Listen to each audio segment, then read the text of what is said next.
नमस्कार विद्यार्थी मित्रांनो, संध्या खेत्री या चॅनलवर तुमच्या सर्वांचे स्वागत आहे. आज आपण पाहणार आहोत विविध स्पर्धा परीक्षेमध्ये विचारण्यात येणारे जनरल नॉलेज मराठी व इंग्रजी विषयासंदर्भातील काही प्रश्न व त्याची उत्तरे. तत्पूर्वी तुम्ही जर संध्या खेत्री या चॅनलला नवीन असाल तर या चॅनलला सबस्क्राईब करा, लाईक करा, शेअर करा आणि कमेंट करायला विसरू नका. चला तर पाहूया. प्रश्न क्रमांक 1.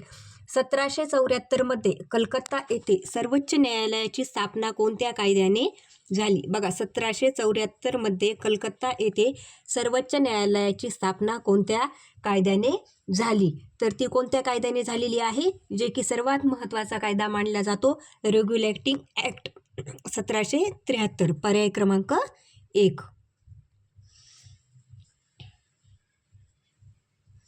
प्रश्न क्रमांक 2. भारत सुशासन कायदा 1935 खालीलपैकी कोणत्या वर्षी लागू झाला? बघा, भारत सुशासन कायदा 1935 खालीलपैकी कोणत्या वर्षी लागू झाला? तर हा कायदा 1937 या साली काय झालेला आहे?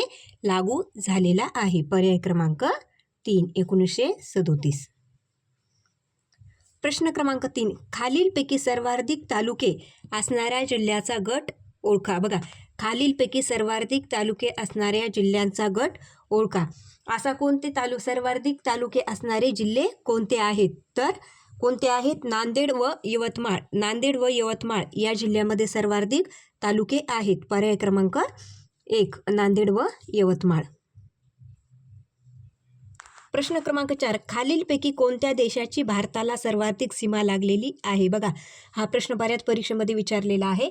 खालीलपैकी कोणत्या देशाची भारताला सर्वाधिक सीमा लागलेली आहे? तर भारताला सर्वाधिक कोणत्या राज्याची सीमा लागलेली आहे?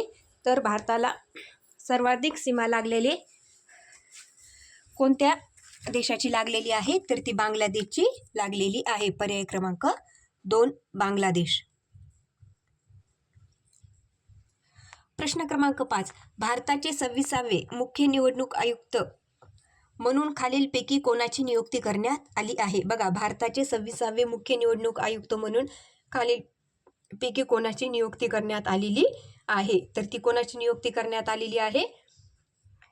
पर्याय क्रमांक 4. ज्ञानेश कुमार यांची भारताचे मुख्य निवडणूक आयुक्त म्हणून नियुक्ती करण्यात आलेली आहे. पर्याय क्रमांक 4. ज्ञानेश कुमार.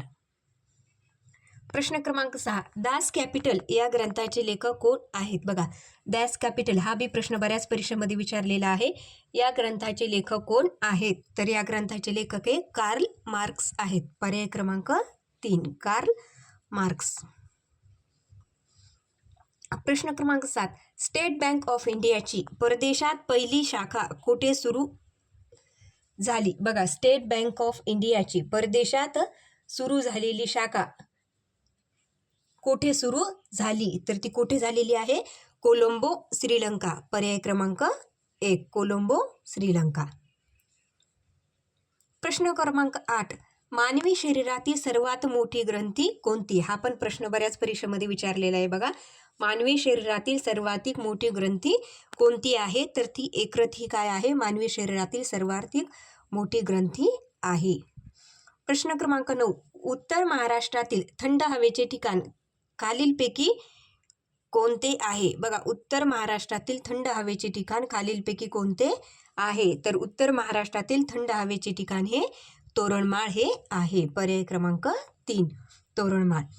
प्रश्न क्रमांक 10.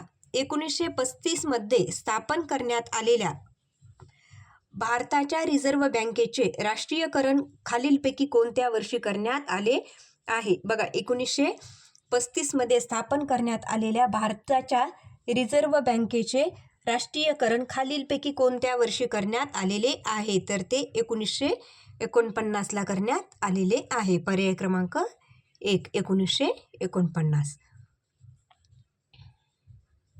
बघा, प्रश्न क्रमांक 11.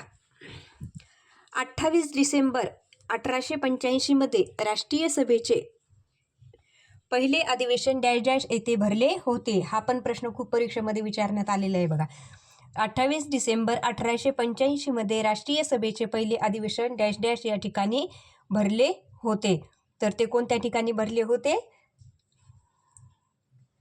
तर ते मुंबई या ठिकाणी भरले होते. आणि या अधिवेशनाचे अध्यक्ष कोण होते? तर योमेशचंद्र बॅनर्जी हे 28 डिसेंबर 1885 रोजी पहिल्या अधिवेशनाचे अध्यक्ष होते. पर्याय क्रमांक 4 मुंबई.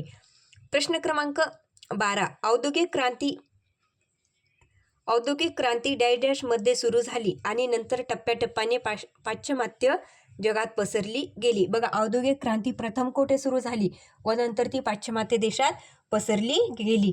हा पण प्रश्न खूप परीक्षेत विचारलेला आहे. तर ती इंग्लंड या ठिकाणी काय झालेली होती? सुरू झालेली होती आणि नंतर ती पाश्चिमात्य देशात पसरली गेली. पर्याय क्रमांक 3. प्रश्न क्रमांक 13. महाराष्ट्राच्या वायव्येस गुजरात राज्याला पालघर, नाशिक, धुळे व डॅश डॅश या जिल्ह्याची सरहद्द भिडते. बघा, महाराष्ट्राच्या वायव्येस गुजरात राज्याला पालघर, नाशिक, धुळे व डॅश डॅश या जिल्ह्याची सरहद्दी भिडतात. तर कोणत्या जिल्ह्याची सरहद्दी भिडतात? पर्याय क्रमांक 4 नंदुरबार.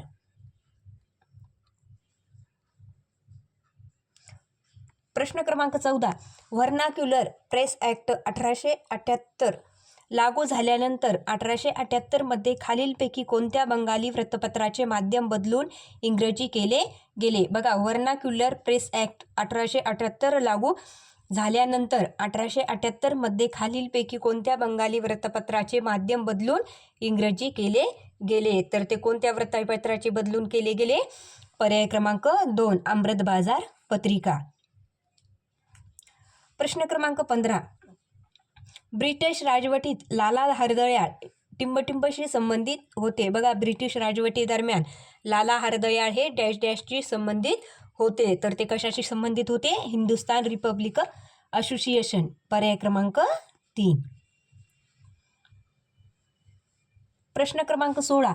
उदगमंडलम उटी हे डॅश डॅश राज्यात वसलेले एक प्रसिद्ध थंड हवेचे ठिकाण हिल स्टेशन आहे. उदगमंडलम उटी हे डॅश डॅश राज्यात पसरलेले एक प्रसिद्ध थंड हवेचे ठिकाण हिल स्टेशन आहे. तर ते कोणतं आहे? पर्याय क्रमांक 1 तमिळनाडू हे आहे.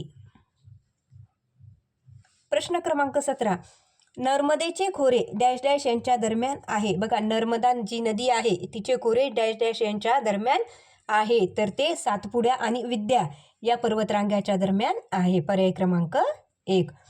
प्रश्न क्रमांक 18. 1907 मध्ये टाटा आयर्न अँड स्टील कंपनीची स्थापना कोठे झाली? बघा, 1907 मध्ये टाटा आयर्न अँड स्टील कंपनीची स्थापना कुठे झाली? तर ती कुठे झालेली आहे? पर्याय क्रमांक 4 जमशेदपूर. आणि ही कोणी केलेली आहे? तर जमशेदजी टाटा यांनी केलेली आहे. प्रश्न क्रमांक 19. वर्ल्ड वाईड वेब WWW ची संकल्पना कोणी मांडली? बघा, वर्ल्ड वाईड वेब WWW ची संकल्पना कोणी मांडली? हा पण प्रश्न व्हेरी इम्पॉर्टंट आहे, खूप परीक्षेमध्ये विचारलेला आहे. तसेच तसेच WWWचं संक्षिप्त रूप काय आहे असा सुद्धा प्रश्न आलेला आहे. तर ही संकल्पना कोणी मांडलेली आहे? तर टाइम बर्नर्स ली यांनी ही काय केलेली आहे? संकल्पना मांडलेली आहे. पर्याय क्रमांक 2. प्रश्न क्रमांक 20. इचोबाय ही कोणत्या प्रकारची वेबसाईट आहे? बघा, बाय ही कोणत्या प्रकारची वेबसाईट आहे? तर ही कोणत्या प्रकारची वेबसाईट आहे? तर ही ई-कॉमर्स प्रकारची वेबसाईट आहे. पर्याय क्रमांक 3. प्रश्न क्रमांक 21. सगळीकडे सारखीच परिस्थिती असणे या अर्थाची म्हण कोणती आहे? बघा, सगळीकडे सारखीच परिस्थिती असणे या अर्थाची म्हण कोणती आहे? तर ती कोणती आहे? पळसाला पाने तीनच. म्हणजे कोणत्याही ठिकाणी गेलं तरी परिस्थिती काय असते? सारखीच असते. प्रश्न क्रमांक 22. आपल्याकडे सोपविलेल्या कामाचा प्रत्येक मनुष्य थोडा तरी फायदा करून घेणारच या अर्थाची म्हण कोणती आहे? बघा, आपल्याकडे सोपविलेल्या कामाचा प्रत्येक मनुष्य थोडा तरी फायदा करून घेणारच या अर्थाची म्हण कोणती आहे? तर ती कोणती आहे? पर्याय क्रमांक 3 तळे राखेल तो पाणी साखेल. पर्याय क्रमांक 3. प्रश्न क्रमांक 23. अचूक वाक्यरचना शोधा. बघा अचूक वाक्यरचना आपल्याला शोधायची आहे. तर याच्यात अचूक वाक्यरचना कोणती आहे? तर पहिल्यांदा बघा पहिल्या वाक्यात काय आहे? वेगळी झालेली चमत्कारिक आणि माणसे येथे जमा होती. ही वाक्यरचना व्यवस्थित नाहीये, म्हणजे हे विधान चुकीचं आहे. त्याच्यानंतर येथे जमा झालेली माणसे वेगळी आणि चमत्कारिक होती. ही वाक्यरचना पण चुकीची आहे. माणसे येथे जमा होती, वेगळी आणि चमत्कारिक झालेली. बघा हे वाक्य काय आहे? बरोबर आहे वाक्यरचनेनुसार, कारण की त्याच्यानंतर हे पण वाक्य चुकीचं आहे. आणि त्याच्यानंतर चौथं काय आहे? चमत्कारिक आणि माणसे वेगळी जमा झालेली होती तेथे. हे पण काय आहे? अपूर्ण वाक्य आहे. परंतु बघा 2 नंबरचं जे वाक्य आहे ते काय आहे? येथे जमा झालेली माणसे वेगळी आणि चमत्कारिक होती. ही वाक्यरचना काय आहे? बरोबर आहे. पर्याय क्रमांक 2. प्रश्न क्रमांक 24. स्तुती या शब्दाचा विरुद्धार्थी शब्द कोणता? बघा स्तुती या शब्दाचा विरुद्धार्थी शब्द कोणता? म्हणजे एखाद्या व्यक्तीची प्रशंसा करणे. तर स्तुती या शब्दाचा विरुद्धार्थी शब्द कोणता आहे? निंदा. पर्याय क्रमांक 3. त्याच्यानंतर प्रश्न क्रमांक 25. पौर्णिमा या शब्दाचा विरुद्धार्थी शब्द कोणता? बघा पौर्णिमा त्यालाच आपण काय म्हणतो की पौर्णिमा या शब्दाचा विरुद्धार्थी शब्द काय आहे? अमावस्या. पर्याय क्रमांक 4. प्रश्न क्रमांक 26. Fill in the blanks with the most suitable words. बघा त्याच्यामध्ये 26वा प्रश्न काय आहे? He is very dash dash in his work never making careless mistakes. He is very dash dash in his work never making careless mistakes. तर याचं योग्य उत्तर काय आहे? पर्याय क्रमांक 2 मेटिक्युलस. प्रश्न क्रमांक 27. Choose the word similar in meaning to. बघा सिमिलर वर्ड्स आपल्याला ब्रेवचा सिमिलर वर्ड्स काय आहे? ब्रेव म्हणजे काय? शूर. कोवर्ड म्हणजे काय? भित्रा. वीक म्हणजे काय? हडकुळा. करेजियस म्हणजे काय? डेअरिंगबाज. आणि फिअरफुल म्हणजे काय? भीतीदायक.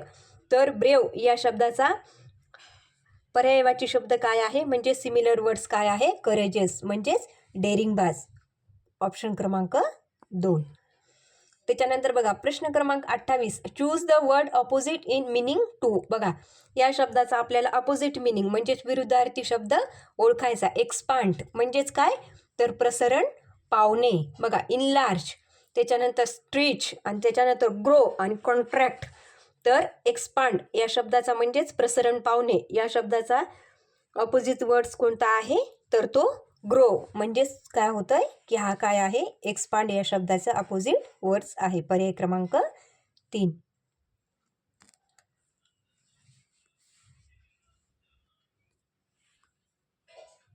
प्रश्न क्रमांक 29. अ लार्ज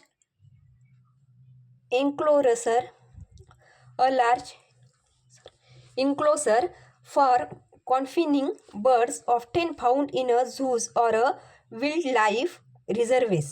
देखो एक हे काय आहे? 29 क्रमांकाचा प्रश्न. A large enclosure for confining birds often found in zoos or wildlife reserves. तर या प्रश्नाचं योग्य उत्तर काय आहे? पर्याय क्रमांक 2 एव्हरी.